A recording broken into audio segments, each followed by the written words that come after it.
السلام علیکم ورحمۃ اللہ وبرکاتہ۔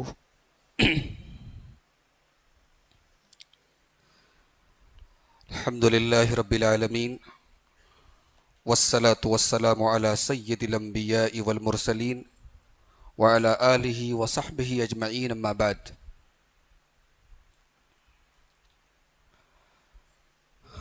قیام اللیل میں قرآن حکیم کا 23واں پارہ آج پڑھا گیا۔ سورہ یاسین چل رہی ہے۔ سورہ یاسین کے اندر اللہ تبارک و تعالی نے ایک بستی کا ذکر کیا ہے۔ وَاضْرِبْ لَهُمْ مَثَلًا أَصْحَابَ الْقَرْيَةِ، اے نبی بستی والوں کا واقعہ بیان کیجیے۔ اِذْ أَرْسَلْنَا إِلَيْهِمُ اثْنَيْنِ، جب ہم نے اس بستی میں 2 رسولوں کو بھیجا۔ فَكَذَّبُوهُمَا، بستی والوں نے ان دونوں رسولوں کو جھٹلا دیا۔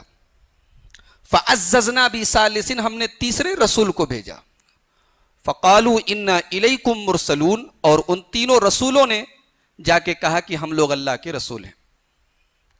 بستی والوں نے جواب دیا، قَالُوا مَا أَنْتُمْ إِلَّا بَشَرٌ مِثْلُنَا، تم لوگ تو ہماری طرح انسان ہو۔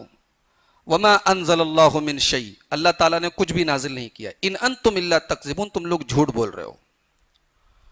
ان رسولوں نے کہا، قَالُوا رَبُّنَا يَعْلَمُ إِنَّا إِلَيْكُمْ لَمُرْسَلُونَ، ہمارا رب جانتا ہے کہ ہم اللہ کے سچے رسول ہیں۔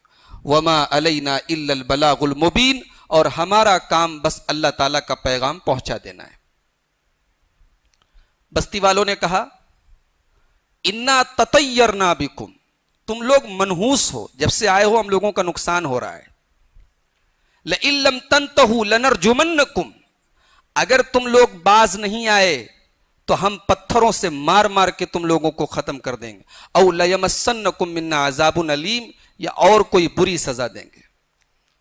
رسولوں نے کہا، قَالُوا طَائِرُكُم مَّعَكُمْ، منحوس ہم نہیں، منحوس تم لوگ ہو۔ طَائِرُكُم مَّعَكُمْ، تم لوگ ہمیں منحوس کہہ رہے ہو، اللہ کے رسول کو منحوس کہہ رہے ہو، تم لوگ منحوس ہو۔ أَإِن ذُكِّرْتُم بَلْ أَنْتُمْ قَوْمٌ مُسْرِفُونَ، ہم تو بس تمہیں سمجھا رہے ہیں، نصیحت کر رہے ہیں، اس سے زیادہ کچھ نہیں کر رہے ہیں، لیکن تم لوگ حد سے آگے بڑھ رہے ہو۔ تو یہ بستی والوں کا واقعہ اللہ تعالیٰ بیان کر رہا ہے۔ پوری بستی میں کوئی ایمان لانے والا نہیں ہے، کوئی بات ماننے والا نہیں ہے، لیکن کہتے ہیں نا کہ کیچڑ میں بھی پھول کھل جاتا ہے۔ اللہ تعالیٰ کہتا ہے کہ اس بستی میں ایک آدمی کو اللہ تعالیٰ نے ہدایت دی۔ وَجَاءَ مِنْ أَقْصَى الْمَدِينَةِ رَجُلٌ يَسْعَىٰ قَالَ يَا قَوْمِ اتَّبِعُوا الْمُرْسَلِينَ، بستی کے کنارے سے، شہر کے کنارے سے ایک آدمی آیا اور اس نے اس ساری بستی کے لوگوں سے کہا، اتبعوا المرسلین، او بستی والو تم رسولوں کی بات کیوں نہیں مان رہے ہو، تم رسولوں کی پیروی کیوں نہیں کر رہے ہو۔ اتبعوا من لا يسألكم اجرا وهم مهتدون، اے بستی والو یہ اللہ کے سچے رسول ہیں، یہ تو تبلیغ پر کوئی اجرت بھی تم سے نہیں مانگ رہے ہیں، یہ تم سے کوئی اجرت بھی، کوئی بدلہ بھی تم سے نہیں مانگ رہے ہیں۔ ان کے ہدایت پر ہونے کی ایک دلیل یہ ہے کہ یہ کسی دنیا کے مفاد کے لیے تمہیں تبلیغ نہیں کر رہے ہیں، یہ اللہ کے سچے پیغمبر ہیں، اللہ کے سچے رسول ہیں، تم ان کی بات مان لو۔ اب یہاں سے 23واں پارہ شروع ہوتا ہے۔ وَمَا لِيَ لَا أَعْبُدُ الَّذِي فَطَرَنِي وَإِلَيْهِ تُرْجَعُونَ، اے بستی کے لوگوں، یہ اللہ کے جو سچے رسول آئے ہیں یہ توحید ہی کی تو دعوت لے کر آئے ہیں، یہ ایک اللہ تعالیٰ کی عبادت کرنے کی بات کر رہے ہیں۔ اے بستی والو ہم اس اللہ کی عبادت کیوں نہ کریں جس نے ہمیں تمہیں پیدا کیا اور اسی کی طرف لوٹ کر جانا ہے۔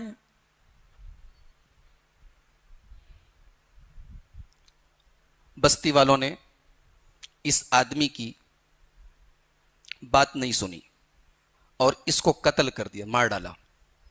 اس آدمی کا نام حبیب نجار تھا، مفسرین نے اس کا نام لکھا ہے حبیب نجار۔ نجار کا مطلب ہوتا ہے بڑھئی، یہ بڑھئی رہا ہوگا، بڑھئی کا کام کرتا رہا ہوگا۔ تو یہ بیچارہ ایمان لے آیا رسولوں کے اوپر، تو بستی والوں نے مل کے اسے مار ڈالا۔ قرآن کہتا ہے کہ جب یہ جنت میں گیا، اللہ تعالیٰ نے اس کو جنت میں داخل کیا، تو یہ کہتا ہے یا لیت قومی یعلمون، کاش میری قوم کے لوگ ہوش کے ناخن لیتے، کاش کہ میری قوم کے لوگوں کو پتا ہوتا کہ رسولوں کے اوپر ایمان لانے کی وجہ سے اللہ تبارک و تعالیٰ نے میرے تمام گناہوں کو بخش دیا، معاف کر دیا، اور اللہ تعالیٰ نے اپنے جنتی بندوں میں مجھے شامل کر دیا۔ اس کے بعد اللہ تعالیٰ کہتا ہے ہم نے اس بستی پر عذاب نازل کرنے کے لیے فرشتوں کو نہیں بھیجا، جس بستی والوں نے ہمارے رسولوں کو جھٹلایا تھا ہم نے عذاب نازل کرنے کے لیے فرشتوں کو نہیں بھیجا۔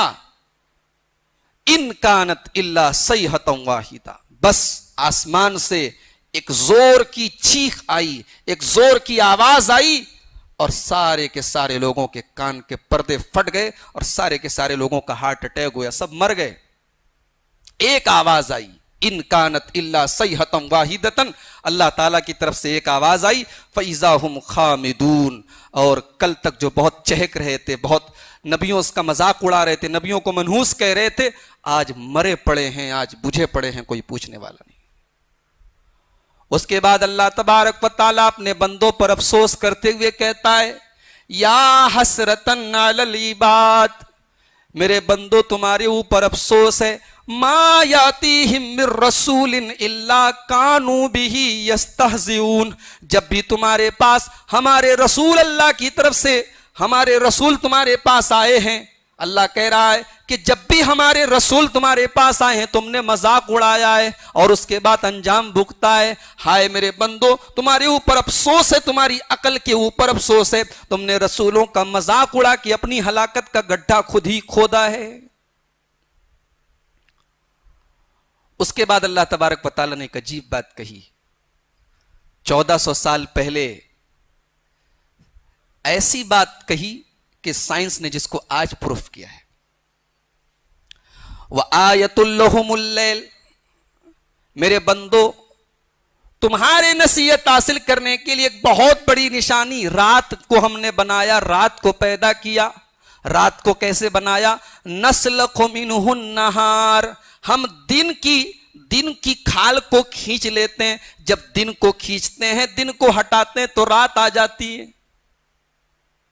قرآن کی یہ آیت بتا رہی کہ رات کوئی چیز نہیں ہوتی ہے، اصل میں دن جب چلا جاتا ہے تب رات آتی ہے۔ سائنس بھی یہی کہتی ہے کہ ہماری زمین کا یہ گولا جب سورج کے سامنے پڑتا ہے تو دن ہوتا ہے، سورج کے سامنے نہیں ہوتا ہے تو رات ہوتی ہے۔ تو رات کوئی چیز نہیں ہے، اصل چیز دن ہے، دن جب چلا جاتا ہے تو رات آتی ہے۔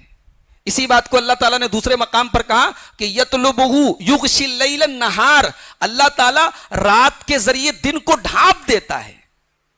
سورج جب زمین کے سامنے نہیں ہوتا، ہمارے ملک میں جب سورج ہمارے جس حصے میں زمین میں ہمارا ملک ہے، جب ہمارے اس حصے کے سامنے سورج نہیں پڑتا ہے تو ہمارے یہاں رات ہو جاتی ہے، کہیں اور دن رہتا ہے۔ آج ہمارے یہاں اس ٹائم رات ہے تو کہیں دن چل رہا ہے۔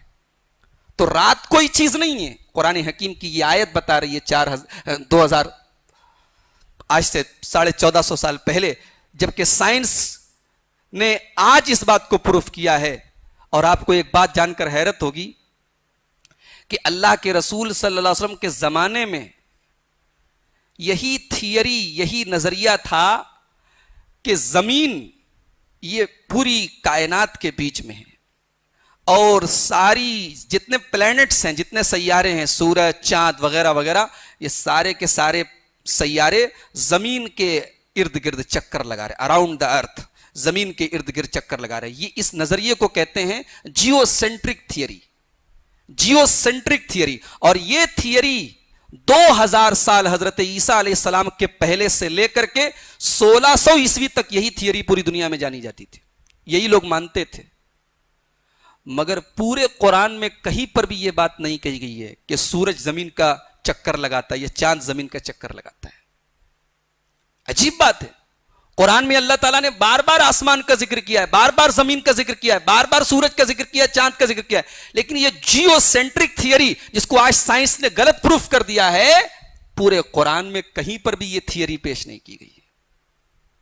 تسلیمہ نسرین بنگلہ دیش کی ایک رائٹر ہے، انتہائی واہیات قسم کی عورت ہے۔ اس نے ایک ناول لکھا تھا لجہ، اس میں اس نے اسلام کا بہت مذاق اڑایا تھا۔ بہت برا برا لکھا تھا اس نے. بنگلہ دیش کے اندر بین ہے یہ ناول. اس کے بعد اس کے اوپر فتوے وتوے بھی لگے اس کو مارنے کے, قتل کرنے کے. بنگلہ دیش چھوڑ کے بھاگ گئی, پھر انڈیا میں اس کو پناہ ملی. انتہائی بےہودہ عورت ہے وہ. تو تسلیمہ نسرین نے ایک بار یہ کہا تھا کہ قرآن تو بکواس کتاب ہے. استغفر اللہ. کہا کہ قرآن کہتا ہے کہ سورج اور چاند زمین کا چکر لگاتے ہیں, جبکہ سائنس اس کو غلط کہتی ہے. اس نے یہی سورہ یاسین کی آیت پڑھی تھی, آیت نمبر 39 اور آیت نمبر 40. ہم اس پر ابھی آگے گفتگو کریں گے. پہلے ہم یہ بتا رہے تھے کہ قرآن کیا کہتا ہے کہ رات کوئی چیز نہیں ہوتی.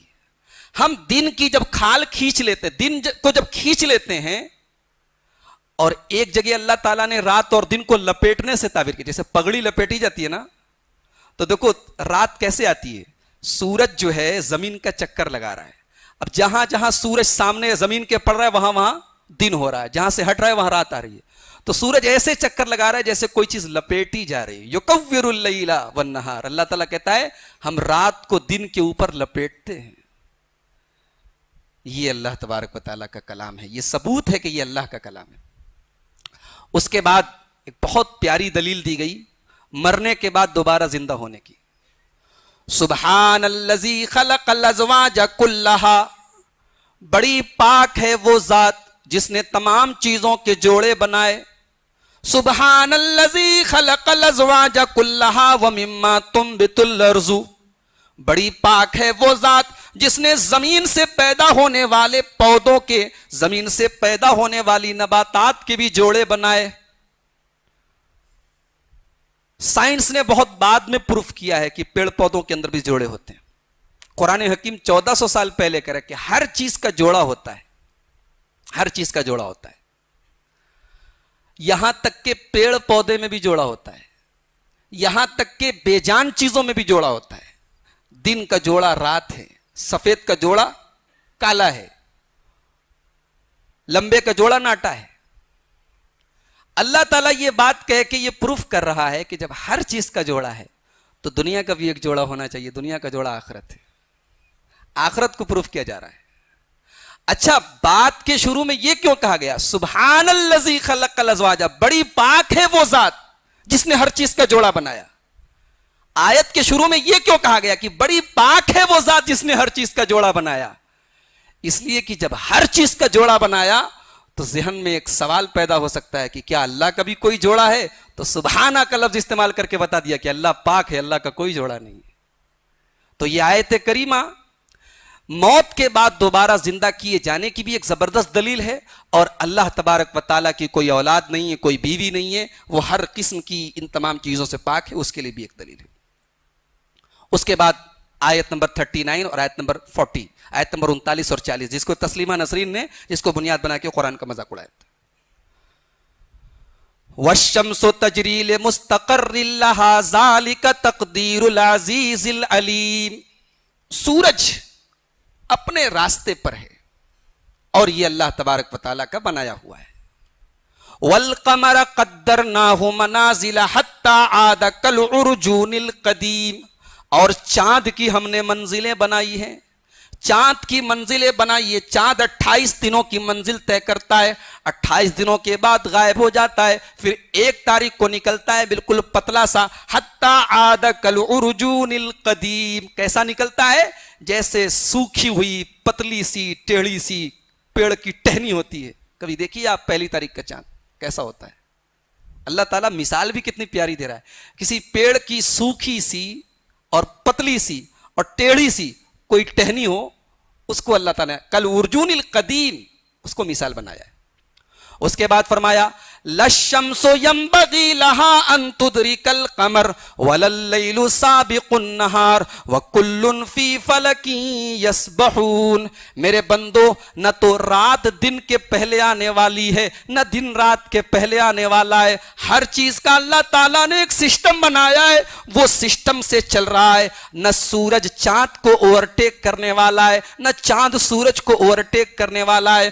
کلن فی فلکین یسبحون, ہر ایک اپنے اپنے آربٹ پر اپنے اپنے ایکسس پر چل رہا ہے. اللہ تعالیٰ نے یہاں یسبحون کا لفظ استعمال کیا. یسبحون کا مطلب عربی میں ہوتا ہے تیرنا, ٹو